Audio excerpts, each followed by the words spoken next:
paopisyal nagsugod ang kampanya para 2016 elections. Apan, ang pagdinautay sa mga politiko nagsugod na sama sa hulga sa pagsinagpaay, duelo o sinukmagay. Tungod niini, adunay pahimangno sa Cebu Archbishop Jose Palma sa mga botante.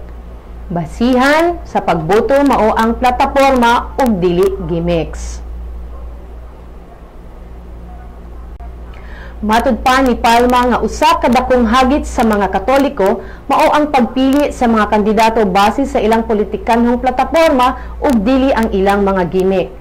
Bag-o lang migawa sa mga mantalaan ang tinubagay ni kanhi DILG Secretary Mar Rojas ug Davao City Mayor Rodrigo Duterte kalabot sa educational background ni Rojas ug miresulta sa hagit nga sinagpaay. Nasubo ang arsobispo sa panag-away sa duha ka kandidato nga niresulta sa mudslinging ug hulga.